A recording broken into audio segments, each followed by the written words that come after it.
Right, we now come to the urgent question. Dame Priti Patel, shall To ask the Secretary of State for the Foreign, Commonwealth and Development Affairs if she'll make a statement on the government's plans for the Diego Garcia military base and British Indian Overseas Territory Bill. Minister. Well, thank you, Mr. Speaker, and I hope you make a swift recovery. I mean, injured my ankle just before Christmas. I know how painful it can be, but wish you very well in your recovery. Mr. Speaker, on the 22nd of May, the Diego Garcia Treaty was signed and laid before the House. As the Defence Secretary told the House on the day of signature, the treaty secures the strategically important UK-US military base on the island of Diego Garcia. The base, as I've said in this House many times, is essential to the security of the UK and our key allies, including the United States.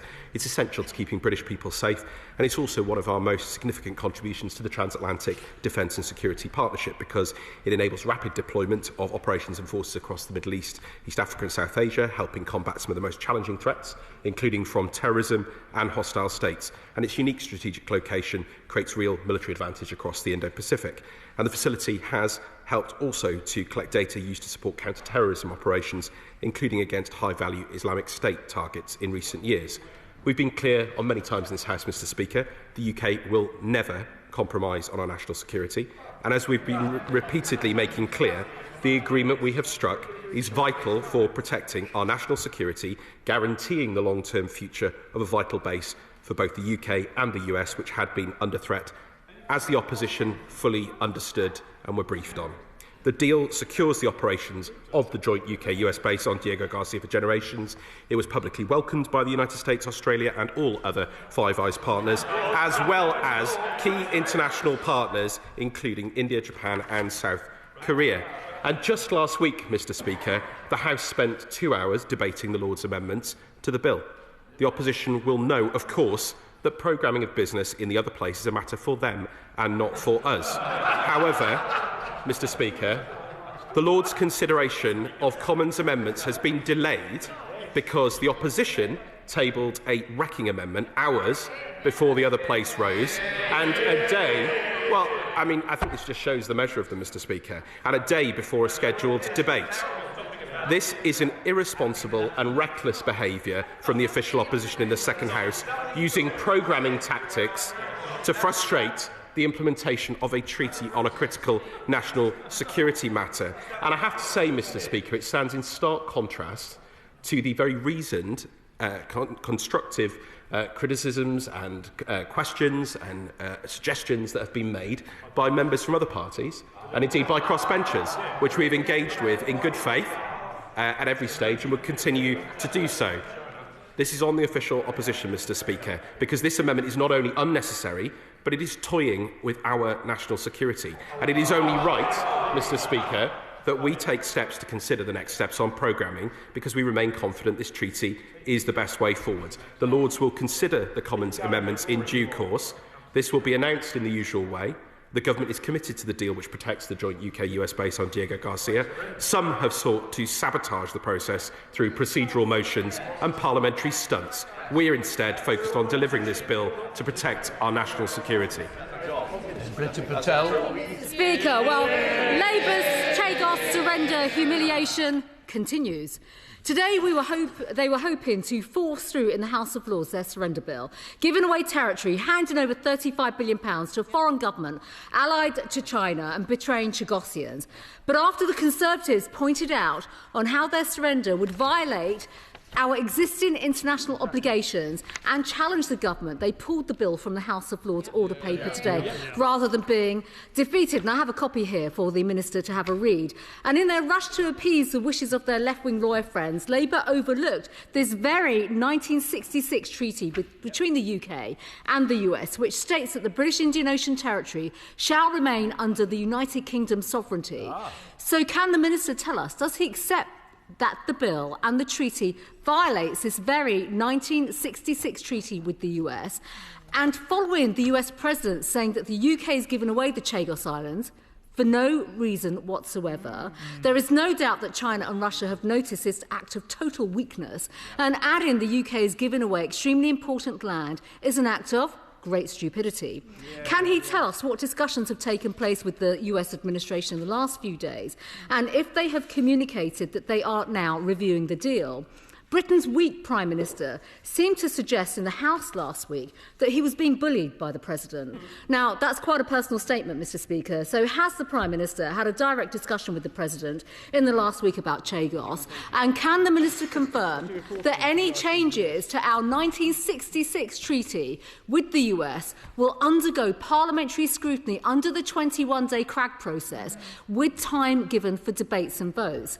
Does the Minister accept that it would be logical for this House to consider amendments to the 1966 treaty with the US before proceeding with this bill? And can the Minister confirm that Jonathan Powell, friend of China, upon appointment as the British Indian Overseas Territory Envoy and before becoming National Security Advisor, accelerated negotiations with Mauritius to surrender the Chagos Islands? Mr Speaker, it's time Labour saw sense and scrapped this treaty and stood up for Britain. Well, I did think perhaps, Mr Speaker, that she might have something more. But the reality is that the tone, the braying, the noise, Mr Speaker, I think reflects absolutely that this is a simple political stunt from the opposition. And I think deeply, deeply regretful, Mr Speaker, when we're talking about such important matters of national security. Now, she asked specifically about the US-UK exchange of notes. I mean, I genuinely am surprised about this, Mr Speaker, because we've been clear throughout that before the UK can ratify the treaty, we will need to do the following: pass primary and secondary legislation, update the UK-US agreement, the exchange of notes, and put in place arrangements on the environment, maritime security and migration. Now, perhaps the opposition have only just clocked onto this and the need to update the UK-US agreement. But we actually told the noble Lord Calum, in fact, my honourable friend in the other place, answered his question on the 22nd of December, where she said talks are ongoing to update the UK-US exchange of letters on the operation of the Diego Garcia base. We've been clear about this throughout. So to try and present this as some sort of gotcha that we haven't looked at the law, I mean, it is absolute nonsense, Mr Speaker, and it is quite frankly deeply, deeply irresponsible. We have made excellent progress towards finalising an updated UK-US agreement. And of course, Mr Speaker, for the record, because they won't have looked at any of the history of this, the UK-US agreement has been updated in 1972, 1976, twice, 1987 and 1999. So this is a regular process. We've had to update it for a range of reasons in the past. We were always clear about the need to put in place the necessary domestic and international legal processes in place to deal with this. So the idea that this is something new, some sort of gotcha or otherwise, is just simply for the birds, Mr Speaker. Now, she asked also about the contact with the United States. We remain engaged with the United States on a daily basis on matters relating to our national security, and we will continue to engage with them on this important matter and, of course, engage around the importance of the deal to secure US and UK interests and, of course, allay any concerns, as we have done throughout this process. There's nothing new in that, and it's absolutely right that we do so. Her claims about China were simply rubbish, Mr Speaker, and I'm really surprised that they continue to play these shocking party political games. Dan Carden. Thank you, Mr Speaker. And I'm sorry I'm the only one on this side speaking here. And I have huge respect for my honourable friend, and I fear I'm not going to say anything he particularly likes. But I have followed this as closely as possible, and I've gone along with the government to this point. But it has been against my instincts, and I still cannot understand exactly what we are doing here. International agreements do not protect us against our enemies or our allies. Sovereignty does. And I genuinely think the people we represent will be asking, why can the Prime Minister not step forward, assert sovereignty over these islands, and make clear that we have the military defence to defend them? Mr Speaker, my honourable friend perhaps hasn't been in some of the previous debates on this, but I've set out on a number of occasions why. And again, a lot of noise from the other side, Mr. Speaker. But of course, they knew the problem here. They knew the risk to the operations of the base. That's why they engaged in 11 rounds of negotiations over this, Mr. Speaker. So I say again, the operations of this base were under threat. We're not willing to play roulette with our national security, and therefore we have put in place the necessary steps to protect, and this is the crucial thing, the operations of that base and the full abilities to do so in the way that they are today from the threats that existed to it. They put our national security. He says, what threats? I've set those out on many, many occasions in this House. And what's more, we have secured better protections in this deal than they attempted to negotiate, including the buffer zone and the protections in relation to foreign forces on the outer islands. That has been the priority for us, securing our national security and securing the operation of this base for us and for our allies. Calum, Liberal Democrat spokesperson. Thank you, Mr. Speaker. Liberal Democrats have argued consistently that Chagossians' rights to self-determination should be honoured.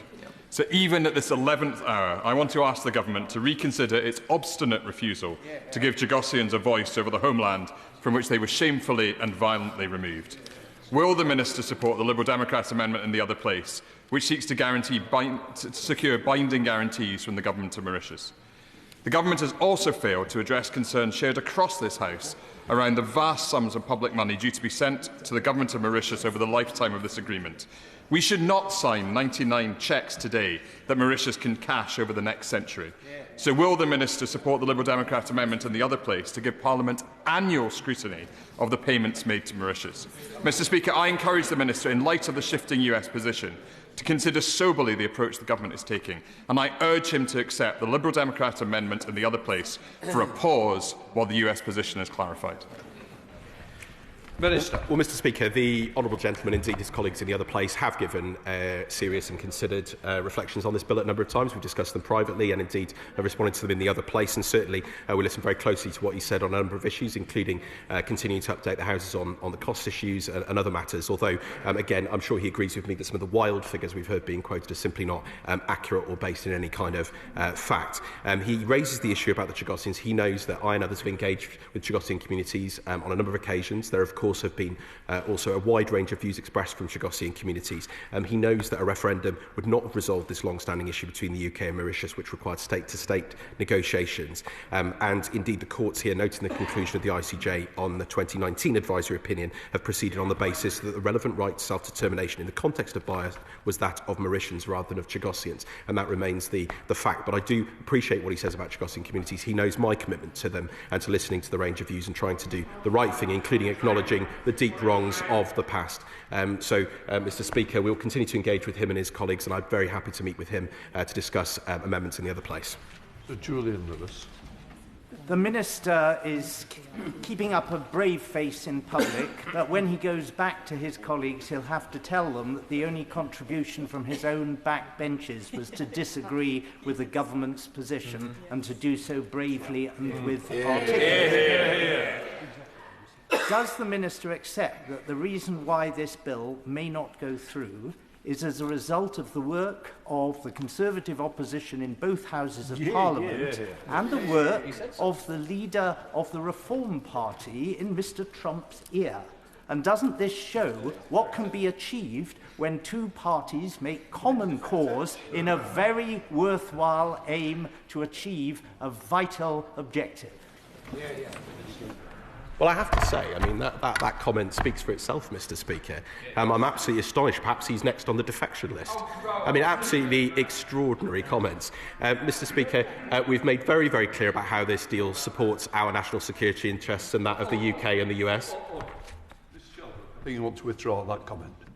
I withdraw, sir. Minister.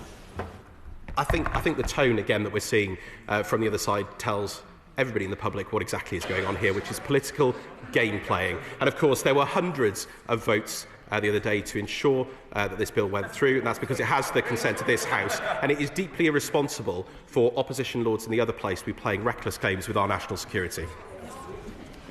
Richard Tice. Thank you, Mr. Speaker. I'll tell the Minister what is deeply irresponsible, and that is to give away our national sovereignty, to damage our national security interests. That's what's deeply irresponsible, Minister. And thank heavens, the US administration have now realised that they were deliberately misled by our national security advisor, deliberately misled by the Foreign Office, and therefore the Speaker is listening intently. As I say, the National Security Advisor deliberately misled the American administration, and they are angry. They are furious, Minister, at what has gone on. And that is why the American administration have changed their tune. So will the Minister confirm that if the Americans will not sign the update to this agreement, then this is dead and buried, and, Minister, who will resign? Mr. Speaker, I'm not going to take any lessons in national security from the fake patriots over there. And quite frankly, a party whose leader in Wales took bribes from Russia to promote narratives from the Kremlin. I think members opposite ought to be very, very careful about who they associate with. Sir Andrew Mitchell. Thank you, Mr. Speaker.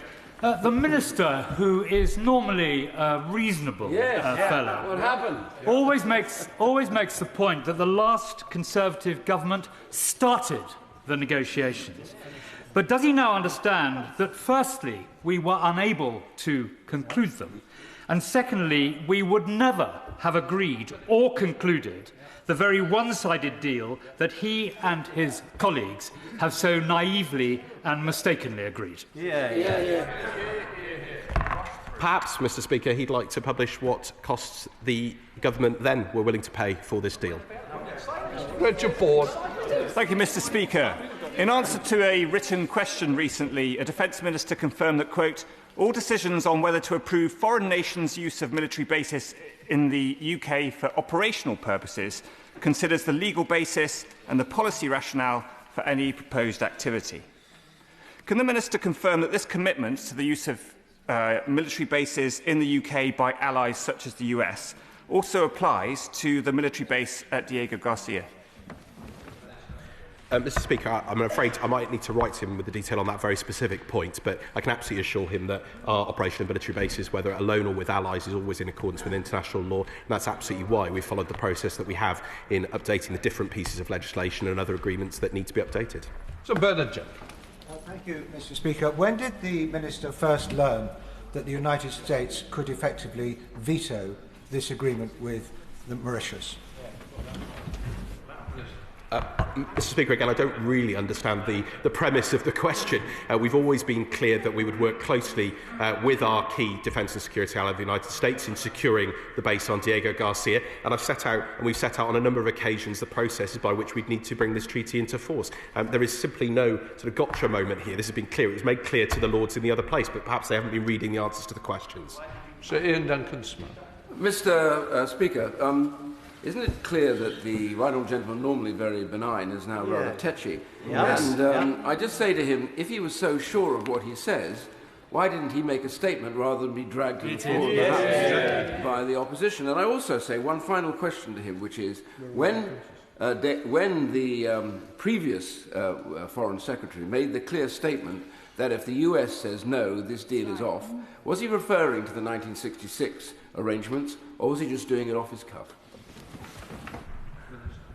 Mr. Speaker, we've always been clear that we would work closely with the United States to put in place the agreements to protect our national security and the operations on Diego Garcia. That's exactly what we've done. That's exactly what this bill and this deal secures. I've set very clearly the importance of updating the exchange of notes. That's been clear throughout. It was made clear in the other place before Christmas. It's been made clear on a number of occasions. So, really, Mr. Speaker, there is nothing new here.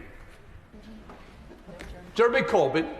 Mr. Speaker, would the Minister acknowledge that ever since the brutal removal of Chagosians from their homes in the 1970s and 1980s, their one unifying factor has been their determination and desire to return? And would he also confirm that international law indicates that the Chagos Islands, the archipelago and Diego Garcia, should both be, under decolonisation statutes, handed over to Mauritius? And that the only way of guaranteeing the right of return of Chagos Islanders is for the House to accept the treaty that the government has negotiated and is supported by the Chagos Refugee Association, largely based in Mauritius and the Seychelles, and some of the Chagos Islanders that live in this country. Of course there's debate, nothing wrong with that, but this guarantees a right of return. Well, Mr. Speaker, we've been clear on a number of occasions about this, and he sets out very many important aspects of the history on this, and of course, importantly, puts on record the views of a range of other Chagosian groups who speak in support of this treaty and in support of this deal, primarily as well because of that reason, that this gives them the best chance to be able to resettle on the outer islands, and we continue to support them in that measure, and we'll continue to engage with all Chagosian communities, even, of course, those who disagree with this deal, but to ensure that their needs and concerns are heard both in this country but also internationally, and that's why we're also capitalising the Chagosian Trust Fund. Thank you very much, Mr. Speaker, and I think it is an absolutely unprecedented event for me to be in something like this and there be only one government backbencher who has even spoken in this debate, and he very bravely spoke against this deal. It is very important that the sovereignty of this island, remain British. And that was something that was highlighted in the Labour manifesto, which said that defending our security also means protecting the British overseas territories. Labour will always defend their sovereignty and right to self-determination. So can I just suggest a gentle down ramp for the Minister, for whom I have a lot of admiration, which is just to simply not find the time in the other place to progress things and allow prorogation to just gently wash this particular piece of legislation out. Well, Mr. Speaker, we've been clear throughout that the national security of our country is what comes first, and the national security of our allies and our partners, which is why the previous government was engaging to do a deal on this, because they recognised the threats to the operations of the base. We concluded that deal. We have a deal that secures the future operations on Diego Garcia well into the next century, and that is the most important thing in this whole process. Sammy Wilson. Speaker, unusually the Minister has resorted to bluster today, accusing those of us who oppose this treaty of being irresponsible and toying with the security of the country. Does he not accept that it is the government which is toying with the security of this country, ignoring the views of the Americans who use the Diego Garcia base, ignoring the fears of the Chagosians and also the drain on public finances? And is it not the government that is using its majority and its members as pawns to push through a deal which it knows is wrong, is unfair and will be dangerous for the country? Well, Mr. Speaker, I should clarify. I wasn't referring to him. I was responsible to the irresponsible procedural game playing by opposition peers in the other place. There have been many people who have, including those who've opposed this bill, who have raised serious, considered comments and criticisms of this bill, which we've tried to engage with in good faith. I don't recognise his comments about the cost. This is a priceless national security asset, and of course, when it compares to what, for example, other countries such as France are paying for their base in Djibouti. This is an absolutely crucial deal for the United Kingdom, for the United States and our allies, and we will never compromise when it comes to national security and protecting this country from terrorism and indeed from hostile states. So that is absolutely crucial. That is why we are doing this deal. Thank you, Mr. Speaker. Can I firstly express my respect for the Minister in consistently defending the indefensible? Absolute masterclass.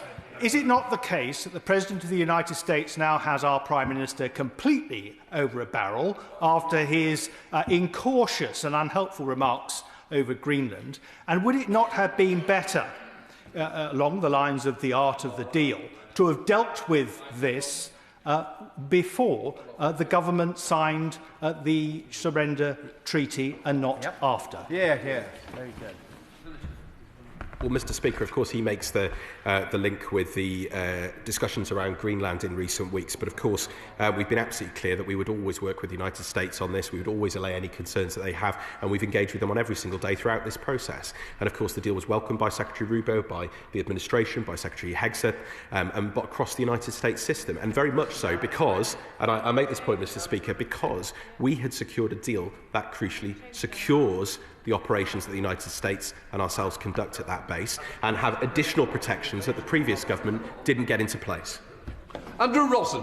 I'm not sure. Mr. Speaker, sir, when the historians write about this period of our British history, I think those who have engineered this betrayal of British sovereignty over the King's Islands, along with the complete betrayal of the loyal British Lagosian people, they won't come out of it too well. So I say to the Minister, will he, even at this late stage, review this shameful policy and give the Chagosian people, who he didn't even mention in his reply to the Shadow Foreign Secretary, he didn't even mention any possibility of giving them the same right of self-determination that we afford to all of our other British overseas territories. Why are the Chagosians treated differently to everybody else? Why? Well, with the greatest respect, Mr. Speaker, as he well knows, I've regularly referenced Chagosian communities. I've engaged with them, met them on many occasions, even before I was a minister in opposition to, and I have deep respect for them, including those members of the communities who disagree with me. And I simply cannot take anything seriously from the honourable member when he has joined a party who had such links to Russian money coming into their leader in Wales. Mr. Tice, thank you. Lincoln Job. Thank you, Mr. Speaker. Last time I checked, there were 404 Labour MPs. Why does the Minister think that his whips couldn't come up with a single backbencher to come here into the chamber to support his position today? Because I think they see this for what it is, which is simply party political game playing, playing games with our national security in the other place in a way that I think is deeply reckless and irresponsible. I will. Thank you, Mr. Speaker. Now, the Minister didn't answer the question the Shadow Foreign Secretary asked, but it's inconceivable that Foreign Office ministers won't have had discussions with their American counterparts about this over the last week. So can the Minister tell us, is it still the government's position that US opposition to this treaty is purely about Greenland? Mr. Speaker, as I've said many, many times, we continue to engage with the United States every single day, as we have throughout this process, and that will continue. Thank you, Mr. Speaker. And it's a surprise to see the Minister so ratty here and full of bluster. So I'm going to ask him a technical question, which I'd appreciate his answer to, because we've talked about the 1966 UK-US exchange of notes. The question is whether or not the government can go ahead and give away the Chagos deal without the US. What is the standing of the government at this point? Does it have to have US blessing, or can it do it without the US blessing and no change or negotiation on that 1966 contract? Again, I'm just sort of slightly baffled by the question, because I did answer this right at the beginning when the Shadow Foreign Secretary asked me. Well, I'll read it out again, Mr. Speaker. I said, we have been clear consistently that before the UK can ratify the treaty, we would need to do the following: pass primary and secondary legislation, update the UK-US agreement, the exchange of notes, and put in place arrangements on the environment, maritime security and migration. And indeed, that was very much the tenor of the answer that was given to Lord Calum in the other place. And the message, Jake. Thank you, Mr. Speaker. Last week we obviously had a discussion around the cost of this deal, and I asked the Minister whether he would confirm the £34.7 billion figure from the Government Actuaries Department. He didn't give me a direct answer, but later on in the debate he did confirm that it was a nominal amount, not adjusted for inflation or the social time preference rate. So with that in mind, could the Minister give the House the most accurate assessment he can of what the true figure is, adjusted for inflation and the social time preference rate, of the total cost of this deal? He asked an important question. The government was clear about the forecast costs when it signed the deal, and that was that the average costs per year were £101 million and the net present value was £3.4 billion. As I made clear the other day, forecast costs are, of course, forecasts. We expect any number to change over time, in particular to reflect things like the OBR forecast inflation rate, which was updated in November 2025. I mentioned that the Treasury was updating the methodology around the social time preference rate. We're not going to keep recalculating every single day, but we were very clear at the time when the treaty was published. We gave a lot of information. We've answered on this many, many occasions. And, of course, we'll continue to keep the House updated in due course in the usual way. Dave Reed. Thank you, Mr. Speaker. The former Foreign Secretary has said very explicitly last year that if the United States doesn't like this deal, it won't go ahead. The US don't like this deal. They've been very explicit. So will the Minister be able to tell us, was the now Deputy Prime Minister telling the truth when he made those comments?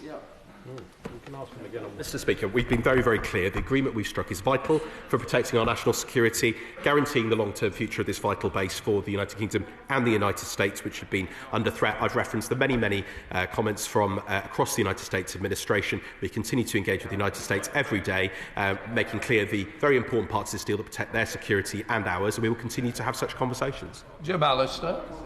Speaker, I hold in my hand the explanatory notes that accompanied this bill. There is an extensive section on historical background and on legal background. Nowhere within those sections is there any reference to the 1966 treaty. Why is that? And two specific questions. Does the Minister accept that the 1966 treaty, or notes as he calls them, is extant? And secondly, is it capable of being altered unilaterally? Exactly. Well, Mr. Speaker, of course it's extant. It's an arrangement between ourselves and the United States. It's been updated on a number of occasions. I listed those. And as I've been very, very clear, we have been clear that before the UK can ratify the treaty, we will need to do the following: pass primary and secondary legislation, update the UK-US agreement, and put in place arrangements on the environment, maritime security and migration. I'm really staggered that perhaps some on the other side have only just clocked this, but we've been aware of this. We engage with the United States every single day, and that was made clear even before Christmas to the noble Lord Calum in the answer to the question that he asked to my noble friend Baroness Chapman. So, again, this deal secures this base, it secures it for the operations of ourselves in the United States, and we'll continue to engage with the United States on a daily basis on it. Jim Shannon. Thank you, Mr. Speaker. Can I thank the Minister for his answers? The Minister and I share the issue of human rights, and I want to ask a question in relation to that. As a chairperson for the Foord APPG, I am very aware of the human rights concerns that exist, including repression of personal expression, reports of concerns for rights of children and minorities. These lead me to ask Government again to reconsider this strategy, not simply in terms of our own national security being at risk, the partnership with our closest allies being strained, to cosy in citizens expressing their opposition, but also the fact that we are handing these people over to rule under a cloud. So will the Minister confirm that the human rights concerns of the Mauritian Government have been fully considered and that Government are content to continue despite these worrying reports? Thank you. Well, Mr. Speaker, I thank my honourable friend for his question. As always, I have deep respect for the issues he raises in this place, particularly when it comes to human rights and liberties of individuals. We've engaged extensively with the Chagossian communities. We've heard a range of views. There are a number of the groups that are very strongly in favour of this deal. There are some that are opposed. I respect that. There will always be disagreements on this issue, but we have worked very, very closely to ensure that their needs are at the heart of this deal, whether that's through the trust fund, whether it's through the clarificatory statements that we've been able to secure from the Mauritian government, the way that the trust fund is going to operate, support Chagossian communities here, and he can absolutely be assured that I remain very seized to these issues, as do other ministers, and they'll continue to form a part of our engagement as this goes forward. Right, that completes the question. Let the front benches change over.